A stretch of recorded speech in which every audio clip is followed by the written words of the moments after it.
क्या आपको पता है एक ऐसा शिव भक्त भी है जो अदृश्य है? जी हाँ, इस शिव भक्त को न तो कभी किसी ने देखा है और न ही महसूस किया है, लेकिन फिर भी हर रोज उस शिव भक्त के होने का प्रमाण हर दिन मिलता है। आइए इसी अदृश्य शिव भक्त के बारे में बताती हूँ, वीडियो में हमारे साथ बने रहें। भारत में चमत्कार और रहस्यमयी कई मंदिर है जिनका रहस्य कोई नहीं जानता, ना ही कोई इन रहस्यों की जड़ तक पहुँच पाता है। कहा जाता है कि इस तरह के सभी मंदिरों में चमत्कार के पीछे ईश्वर की शक्ति होती है। वहीं एक ऐसा चमत्कारी और रहस्यमयी मंदिर मध्य प्रदेश में भी है, जहां शिवलिंग की पूजा और अभिषेक एक अदृश्य शक्ति द्वारा किया जाता है। बिल्कुल सही सुना आपने। मुरैना की तहसील कैलारस से 25 किलोमीटर दूर पहाड़गढ़ के घने जंगलों में स्थित है ईश्वरा महादेव मंदिर। यहाँ पर अदृश्य शक्ति द्वारा पूजा की जाती है। पहाड़गढ़ के इस घने जंगल की कंदरा में स्थित प्राचीन शिवलिंग का अपना विशेष महत्व है। मान्यता है कि मंदिर में 4 बजे ब्रह्म मुहूर्त के समय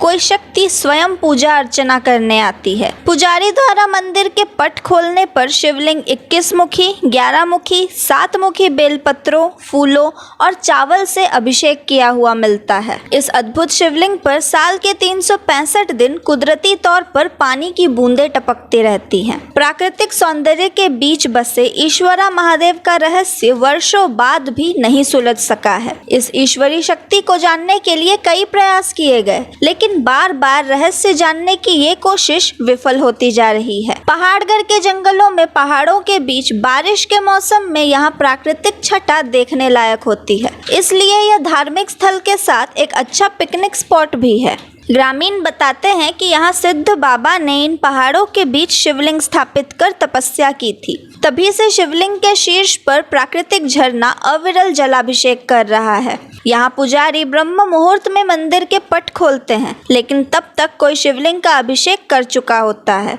लोगों का कहना है कि इस मंदिर के गर्भगृह में रहस्यमयी पूजा को जानने के लिए किसी ने शिवलिंग के ऊपर हाथ रख लिया था, लेकिन तभी अचानक तेज आंधी चली और फिर कुछ देर के लिए हाथ हटाया और अदृश्य शक्ति शिव का पूजन करके चली गई। लेकिन जिस व्यक्ति ने शिवलिंग पर हाथ रखा था वो कोढ़ी हो गया। पहाड़गढ़ रियासत के राजा पंचम सिंह भी इस रहस्य को जानने के लिए कई प्रयास कर चुके हैं। उन्होंने रात में हो जाने वाली पूजा का रहस्य जानने के लिए अपनी सेना को मंदिर के इर्द गिर्द लगा दिया था। चौकसी में लगी सेना सुबह 4 बजे से पहले अचेतन अवस्था में चली गई। जब आँख खुली तो वहाँ पूजा अर्चना हो चुकी थी। कई बार संत महात्माओं द्वारा भी इस रहस्य को जानने की कोशिश की गई, लेकिन इसके बावजूद पूजा का समय होते ही साधुओं को झपकी लग जाती और पल भर में ही कोई शक्ति ईश्वरा महादेव शिवलिंग का अभिषेक करके चल जाती। जब तक संतों की आंखें खुलती तब तक शिवलिंग की पूजा हो चुकी होती। लोगों का कहना है कि शिवलिंग की स्थापना रावण के भाई विभीषण द्वारा की गई थी और उन्हें सप्त चिरंजीवियों में से एक माना गया है, इसलिए राजा विभीषण ही यहाँ पूजा करने आते हैं। बताया जाता है कि यहाँ ईश्वरा महादेव मंदिर के आसपास अनोखे बेल के पेड़ हैं। सामान्य तौर पर बेल की पत्तियां 3-3 के समूह में होती है, लेकिन यहाँ 5-7 तक है। बताया ये भी जाता है कि कई बार शिवलिंग पर 21 के समूह वाली बेल पत्तियां भी देखी गई हैं। पुरातत्व अधिकारियों के अनुसार शिवलिंग के आसपास महाभारत काल के अवशेष मिले हैं। सावन के दिनों में ईश्वरा महादेव मंदिर के दर्शन करने के लिए दूर दूर से लोग पहुंचते हैं। शहर से दूर प्राचीन मंदिर तक पहुंचने का मार्ग कठिन है, लेकिन कठिनाइयों को पार करते हुए श्रद्धालु यहां पहुंच ही जाते हैं। तो कैसी लगी इस अनोखे शिवलिंग की कहानी, जहां एक अदृश्य शक्ति द्वारा पूजा की जाती है? हमें कमेंट्स में ज़रूर बताएं और ऐसी और खबरों के लिए बने रहे धर्म संवाद के साथ। मैं थी तमिश्री, धन्यवाद।